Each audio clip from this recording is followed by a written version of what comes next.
Stay till the end to find out how I'm helping widowed moms just like you rediscover who they are, rebuild their lives after loss, and finally stop feeling like they have to do it all alone. Let's go.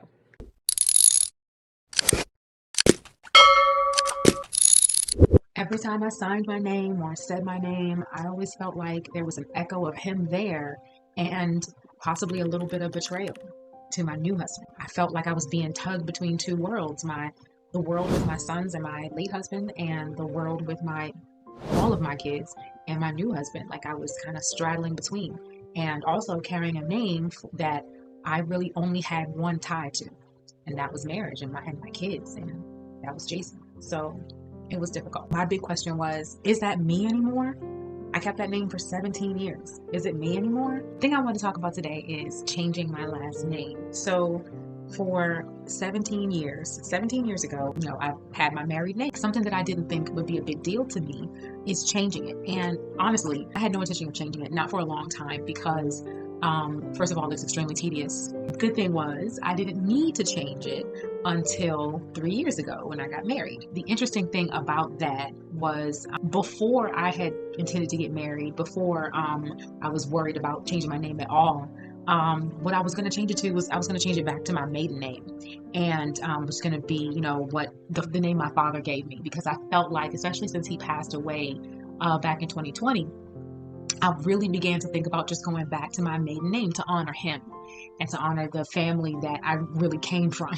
Plus, I was writing books and authoring things, and just doing a lot with both of my businesses that I no shade to that family, my in-laws family, but I wanted, if anybody was going to be represented in that family, I would rather it be my dad. I would rather it be my parents, my family that raised me and was responsible for the person I became, not my in-laws. When it came to my kids, when Nicholas was around, my youngest son, when he was around maybe 9 or 10, and the relationship with my now husband was obvious, and he was an obvious fixture in our lives. By that time, he had been there for almost 6 years, and we had been together for that long. And my son asked me, was I going to change my name? And when I told him that it was something that I had thought about, but wasn't anything that I was, married to, he seemed to be relieved. And he asked me, he said, because if you're no longer like us, does that mean you're not we're not family anymore? And, he's 8, 9 years old at the time. So that seems a reasonable question for, a kid his age to ask. Want to know how I'm helping widows bounce back and learn to live well after loss? Check out my newest proven program, the Bounce Back Blueprint. This revamped group course version of Widow Academy is a 12-week faith-based journey designed to help widows heal, rebuild, rediscover themselves, and confidently step into their next chapter after loss. If you're ready for real support, practical tools, sisterhood, and a roadmap forward, click the link below and learn more and join us. And I'm like, all the mommy feelings, like, of course not, baby. I'm always going to be your mommy. I'm always going to be your family. You're always going to be my family. It doesn't matter if my name is Purple People Eater. You will always be my family. And he seemed to be pretty assured with that. But he said, but you're not going to change your name. And I was like, no, I will stay one of you, one of us. It'll be, we're in this together for as long as you need. And he seemed to be okay with that. And so when he turned 16, and that was around the time that my now husband proposed, he brought the question up again. He was like, so, mommy, are you going to change it? And I was like, I thought about it. Why? And he said to me, if you could keep it while, until I graduate, until I'm out of the house. And I was like, I said, okay, that's fine. That's fine. Because again, with all of the things that are entailed with changing your name, I was not in a rush. Not in a rush at all. The thing about a name change or changing my name that I didn't anticipate was when I'm signing my name or when I'm saying my name.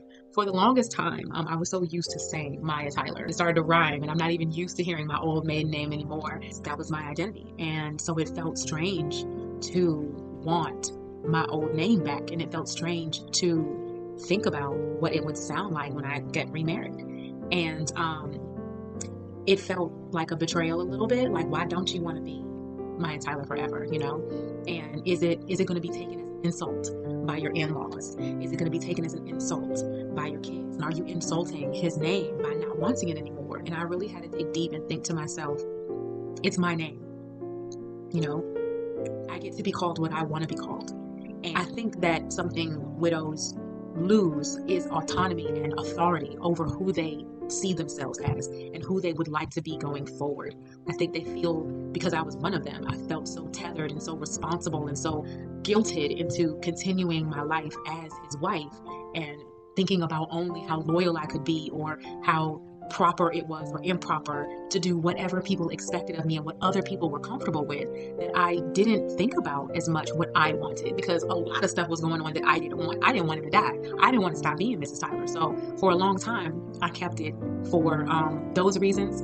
Maybe I was telling myself I was doing it for propriety or for loyalty or for appearances, but I think a lot of it was I wanted it. I wanted to stay Maya Tyler. I wanted to stay. That I've been married almost 3 years. Then my now husband is looking at me like, now he hasn't said anything, but he did ask me before we got married, was I going to change my name? And he did express that he wanted to give me his last name. Our daughter has his last name. And so I am. While I was feeling, before I knew I was going to marry him, I was feeling very independent. I was feeling my identity and I was stepping back into, well, who is Maya before? Now that I am someone's wife again, I'm excited about changing my nature. Now, I was reading about from other widows and how they felt about this, and this term came up, ghost in the signature.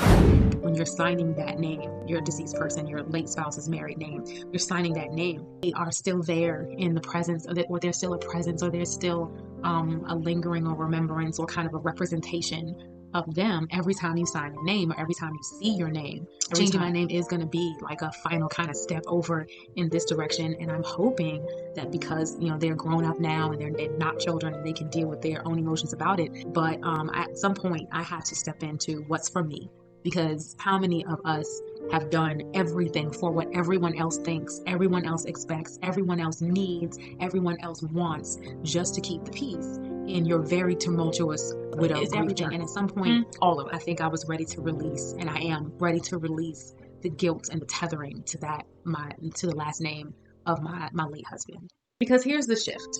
Honoring your past doesn't mean abandoning your future, and vice versa. You are not dishonoring your future by not cutting off the past, but the two both can exist. You can love what was, and you can respect what you built at the same time. Families will be blended regardless. The families were always blended regardless.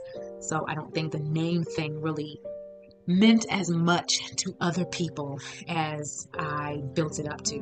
But it definitely meant something to me. It definitely meant something to my kids. And so I'm glad I did things the way I did them.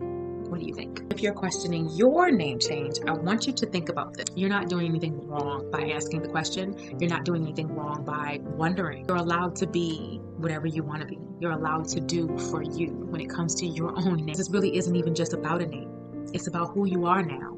And the only person who gets to decide that is you. I'd love to hear from you. Have you struggled with this question? Let me know in the comments.